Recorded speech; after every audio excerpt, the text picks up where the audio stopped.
اگر قرآن کریم کو یاد کر کے پڑھ کر کے حفظ کر کے حافظ بننے کے بعد بھلا دیا، کل قیامت کے دن اللہ تبارک و تعالیٰ کے ہاں وہ کوڑ کی شکل میں اٹھایا جائے گا۔ اس حال میں اللہ کے پاس آئے گا کہ کوڑ جانتے ہیں نا، کوڑ بیمار اجزم، وہ اس کوڑ کی حالت میں ہوگا۔ جو حضرات قرآن کریم کو پڑھ کر کے یاد کر کے حافظ بننے کے بعد یا سورہ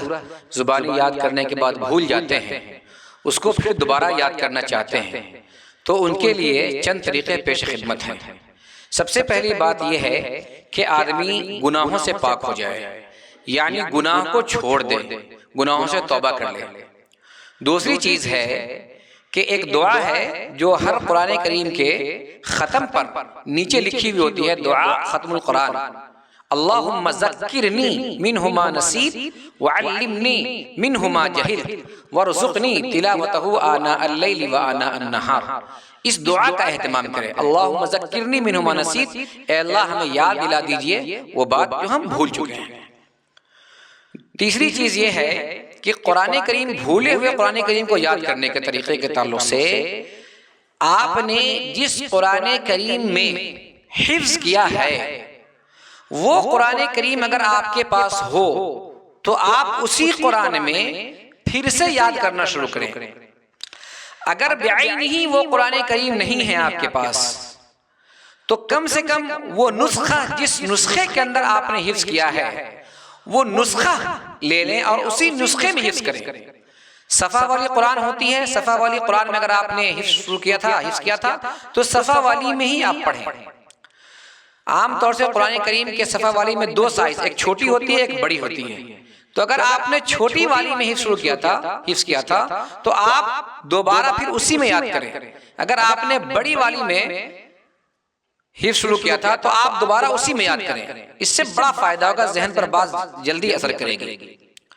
چوتھی بات یہ ہے کہ آپ ایک ٹارگٹ متعین کر لیں کہ ہمیں کتنا یاد کرنا ہے روزانہ، استمرار کے ساتھ، دوام کے ساتھ اور لگاتار۔ یہ نہیں ہے کہ ہمیں 2 پارہ پڑھ لینا ہے، 5 پارہ پڑھ لینا ہے، 10 پارہ پڑھ لینا ہے، ایسا نہیں، آدھا پارہ یاد کرنا ہے، ایسا نہیں۔ آپ ایک رکوع متعین کریں، ہمیں ایک رکوع ہی پڑھنا ہے، ایک پیج ہی پڑھنا ہے، تو جتنا آپ نے ٹارگٹ کیا ہے اتنا آپ ہر روز پڑھیں، ہر حال میں پڑھیں۔ اللہ ماشاءاللہ کبھی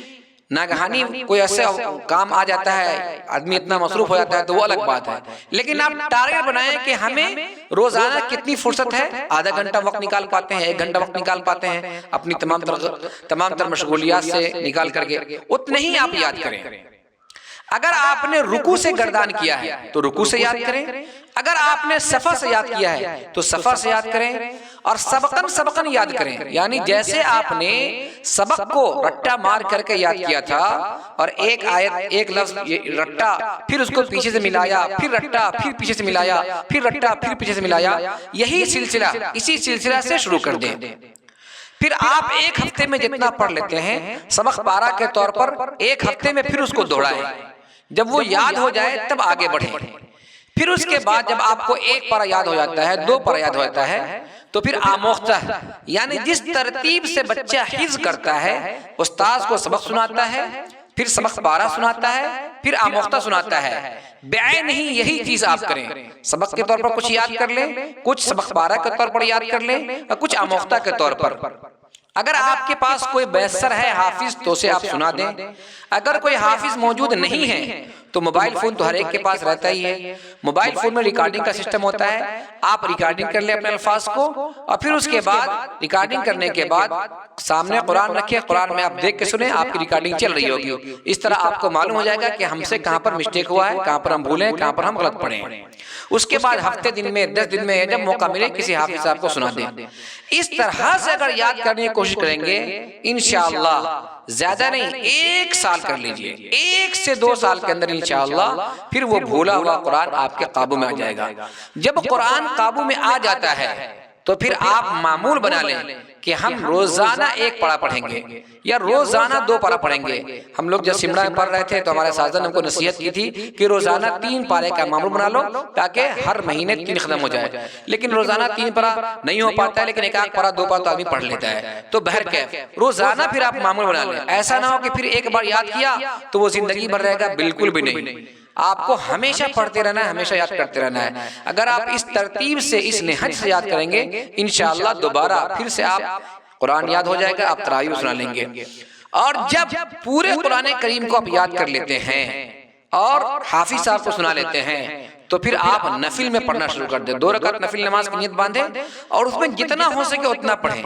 نماز میں پڑھنے کے لیے انداز الگ ہوتا ہے، تراویح میں پڑھنے کا انداز الگ ہوتا ہے۔ نماز میں جن صورت کو پڑھنا ہے تو اسی اعتبار سے یہاں تلاوت کریں نفل کے اندر، اور تراویح میں جس نہج پہ پڑھنا ہے، جس تیزی کے ساتھ، جس روانی کے ساتھ، اسی نہج پر نفل میں پڑھیں۔ جب آپ نفل میں پڑھ لیں گے تو انشاءاللہ وہ ازبر ہو جائے گا اور پھر وہ شکوہ آپ کا ختم ہو جائے گا۔ اگر قرآن کریم کو یاد کر کے، پڑھ کر کے، حفظ کر کے حافظ بننے کے بعد بھلا دیا تو بہت بڑا انجام ہے، بہت خطرناک انجام ہے۔ کل قیامت کے دن اللہ تبارک و تعالیٰ کے ہاں وہ کوڑھ کی شکل میں اٹھایا جائے گا۔ یہ حدیث شریف ہے اور صحیح حدیث شریف ہے جی۔